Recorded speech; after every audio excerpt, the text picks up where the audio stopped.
Hello, কেমন আছো সবাই? আর্টশালার গল্পতে সকলকে স্বাগত। বেশ কয়েকদিন আগে থেকে এই আইসক্রিমের বক্সটা বাড়িতে ছিল। আজকে সেটারই মেকওভার করতে বসেছি। কি করব ভাবতে ভাবতে বেশ কিছুক্ষণ পিন্টারেস্ট ঘাঁটলাম। সেখানকার একটা আইডিয়া বেশ মনে ধরলো, সেটাকেই নিজের মতো করে বাস্তবায়িত করার চেষ্টা করছি। বক্সের উপরে প্রথমে হোয়াইট বেস কালার করে নিয়ে স্কাই ব্লু কালার করে দিয়েছি। এরপর কিছুটা মোল্ডের ক্লে মিশিয়ে একে একে গাছের ডাল, ফুল, পাতা, পাখি, একটা ছোট্ট ঘর সবগুলো বানিয়ে নিয়েছি। দেখো কি মিষ্টি লাগছে, মনে হচ্ছে না একটা পাখির ছোট্ট সংসার এটা। এরপর বক্সের নিচের পোর্শনটা ডিপ ব্লু কালার করে নিয়ে চলো এবার পাখির সংসারটাকে একটু রাঙানো যাক। আঁকার জন্য যে সবসময় দামি খাতা বা ক্যানভাসেরই প্রয়োজন এমনটা কিন্তু নাও হতে পারে। আমরা চাইলেই আমাদের আশেপাশে পড়ে থাকা এমন বিভিন্ন জিনিসকে সুন্দরভাবে রাঙিয়ে তুলতে পারি। দেখো, তোমাদের সাথে কথা বলতে বলতে আমার আঁকা কম। চলো এবারে ভার্নিশ করে নেওয়া যাক। জানো তো, আমার মন খারাপ হলেই আমি আঁকতে বসে যাই। আঁকার সাথে সাথে মনটাও একটু একটু করে ভালো হতে থাকে।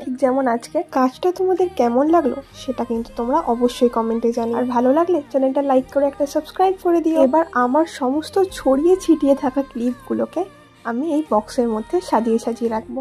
বেশ, তাহলে আর দরকারের সময় এগুলো আর হারিয়ে যাবে না। চলো দেখা হবে অন্য কোনো একটা ভিডিওতে। আজকের মতো টাটা।